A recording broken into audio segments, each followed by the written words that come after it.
Okay, today I'm going to talk about what psychopathy is, what makes a psychopath, as well as describe the PCLR and give an example of psychopathy that is a bit disturbing, but it works.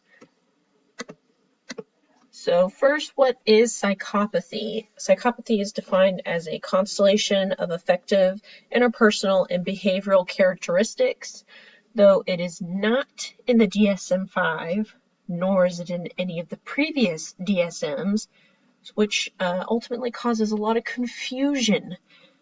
There's lots of misconceptions and myths around psychopathy, especially thanks to the media.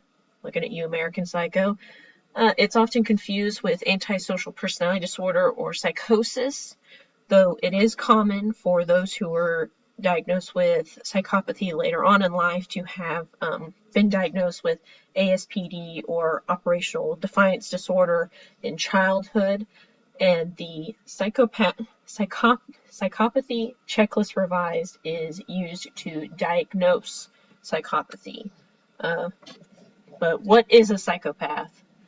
It is defined as someone who scores a 30 or above on the PCLR and consists of patterns of various behaviors and personality traits.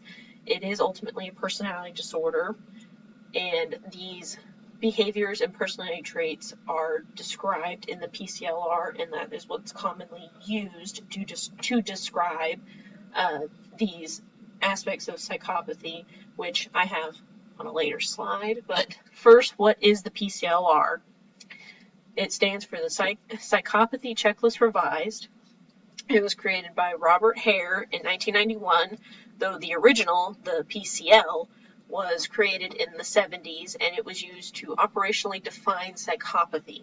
It is the only accepted assessment that is used to officially diagnose people with psychopathy, though it cannot be used in individuals under the age of 18. There is a childhood version of the PCLR, though it cannot be used to officially diagnose someone with psychopathy. It consists of 20 items, which I have on the next slide, and in many states, California, for example, it is a requirement to have this assessment done before parole hearings, and can ultimately decide whether an inmate receives parole or not. So these are the 20 items of the PCLR. A lot of it consists of, personality traits and behaviors that many think of when they think of, what a psychopath is, lack of empathy, lack of remorse, grandiose sense of self-worth, but there's some aspects of it that many don't think about, like prone to boredness, or need for stimulation, or parasitic lifestyle, promiscuous sexual behavior, or even many short-term marital relationships, like Gary Ridgway or the Green River Killer. He was married 3 times in his life, and many other psychopaths like that are not able to have long-term marriages. You have juvenile delinquency can be tied in with that, as well as revocation of conditional release or prison breaks, breaking out of mental health facilities, getting a day release and then not coming back when you're supposed to. Some of these examples I will explain further with the example later on, and explaining how these behaviors can be shown. But psychopaths make up about 15% of the prison population, though according to Dr. Hare, using the PCLR, 1% of the world's population are believed to be psychopaths. But criminal psychopaths, that is predominantly where most of the research and studies are done, since they make up such a large percentage of the prison population. And criminal psychopaths can be very dangerous, more dangerous than your average criminal. They enjoy playing games with others, which are not good games. It's not, Connect 4 and tic-tac-toe. And they can send investigators on wild goose chases. Gary Ridgway is an example in that he convinced investigators to allow him to go and tell them places where he had hid bodies, and he did not, in fact, hide bodies there. He was just basically sending them on a pointless errand. Ted Bundy did things like that as well. And a study done by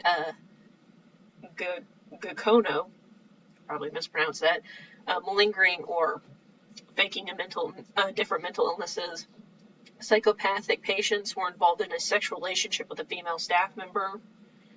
Doesn't really give you a lot of confidence, but that can definitely show how they're able to manipulate and con, and using that, superficial charm to convince, mental health professionals and, parole officers or correctional officers to do things for them, whether that's, smuggle items into prison for them, or getting involved in a relationship with them to, breaking them out of prison, which can be a real danger to mental health professionals, especially if they're in a mental health facility with things like poor behavioral control that can cause them to have big explosions of anger, which they can express through physical violence. Though you can't, just like an average criminal, there are some controllable risk factors that you have to take into account when you're attempting to rehabilitate these people. Like, what is their living situation? Were they homeless beforehand? What was their ability to commit violence and availability of victims? Were they in, a gang, organized crime, dangerous neighborhood? What was their employment/financial status? Did they have a job before, or were they unemployed? Do they have friends and family that are willing to support them? If not, and because of many of the traits of psychopathy, relationships can be hindered. You can only, manipulate, gaslight, and charm your friends before they'll eventually catch on to what you're doing to them, and then they'll break off contact. And of course, substance abuse. So the example I have, the unfortunate example, is Albert Fish, born Hamilton Fish on May 19th, 1870. He was a serial killer.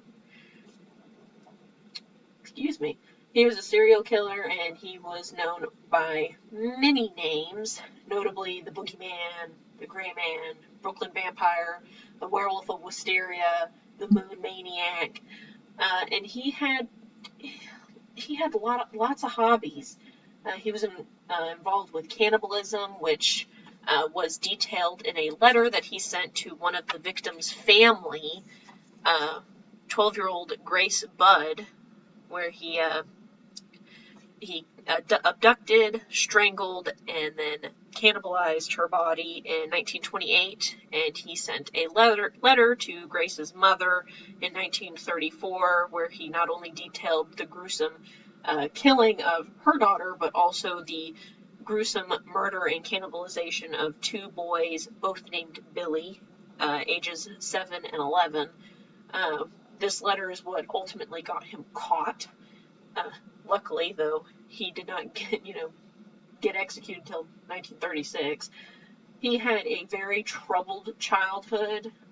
His father was 75 years old when he was born, and therefore died when Albert was very young. And his mother had a long history of auditory and visual hallucinations. His family had a long history of mental illnesses, and he was placed in an orphanage shortly after his father died due to his mother not being able to take care of him anymore, where he was routinely beat by the staff of the orphanage, which is where a lot of people believe he got this, sadomasochism traits, that he not only enjoyed watching others be beat, but he also enjoyed it himself, which is why he had 30 self-inflicted needles near the pelvic region. He would insert them so far at times that he could not get them out. He had a deep-seated, troubled childhood, and he's a great argument for the nature versus nurture, with the family history of mental illness and then having a troubled childhood, what caused him to be his way. Ultimately the answer is yes, both.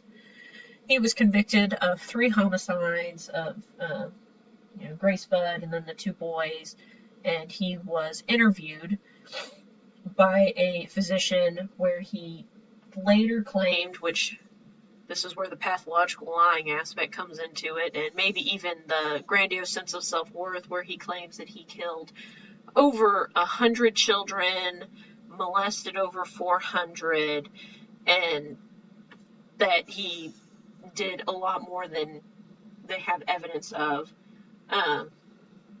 He was ultimately found sane to stand trial, and he was found guilty and executed by electric chair on January 16th, 1936. Of course, I can't officially say, not only because I'm not a professional, but I cannot officially say that Albert Fish was a psychopath. But judging from what little we have in, court documents and of, history of other people's account, it's not far off to believe that he definitely, he had something going on. Here are my references, and thank you.